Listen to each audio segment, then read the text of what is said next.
Pernah nggak sih kamu ngerasa capek banget padahal seharian nggak ngapa-ngapain?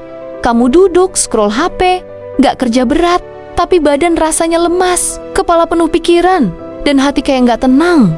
Bisa jadi kamu bukan capek fisik, tapi capek mikir. Dalam psikologi, ini disebut mental fatigue. Kondisi di mana pikiran bekerja terus tanpa istirahat. Karena kamu terlalu sering menganalisis, menebak, atau mengkhawatirkan sesuatu yang belum tentu terjadi. Nah, kalau kamu sering ngerasa kayak gitu, ini dia 5 tanda kamu sebenarnya overthinking.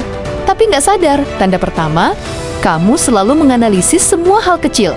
Misalnya, setelah ngobrol sama orang, kamu mikir terus, tadi dia marah nggak ya? Harusnya aku ngomongnya jangan gitu kali. Padahal buat orang lain, obrolan itu udah lewat, tapi di kepalamu masih diulang-ulang. Ini salah satu bentuk overthinking paling umum. Kamu ngerasa harus ngerti maksud orang lain sampai ke detail terkecil. Padahal, belum tentu ada maksud apa-apa di sana. Otakmu kayak mesin yang nggak bisa berhenti menganalisis, dan itu bikin energi mentalmu terkuras tanpa sadar. Tanda kedua, kamu sulit tidur karena pikiran nggak pernah diam.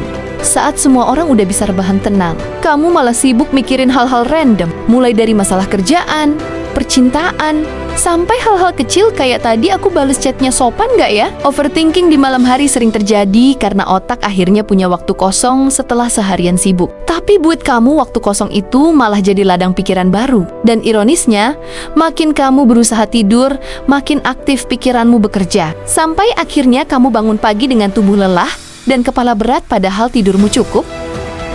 Tanda ketiga, kamu sering bayangin skenario terburuk. Ini disebut catastrophizing atau kebiasaan mikirin versi paling buruk dari sebuah situasi. Misalnya, atasan kamu bilang bisa ketemu sebentar, otakmu langsung mikir, wah, aku pasti salah sesuatu. Mungkin mau dipecat atau dia kecewa sama aku.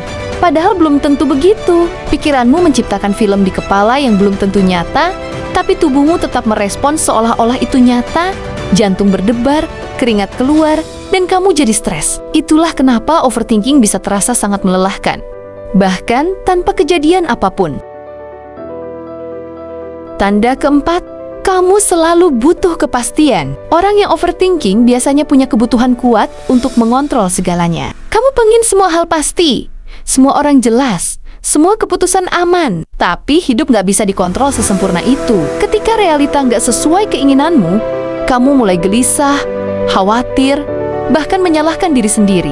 Dan itu menciptakan siklus, makin butuh kepastian, makin mikir, makin stres. Kadang, ketenangan datang bukan dari mencari jawaban, tapi dari menerima kalau nggak semua hal bisa kamu kendalikan. Tanda kelima, kamu takut bikin keputusan. Overthinking bikin kamu terjebak di antara banyak pilihan, dan setiap pilihan terasa punya risiko besar. Kamu takut salah langkah, takut disalahkan, jadi akhirnya kamu nggak milih apapun. Tapi dalam psikologi, tidak memilih juga bentuk keputusan-keputusan untuk tetap di tempat yang sama. Dan itu seringkali lebih menyakitkan daripada salah jalan.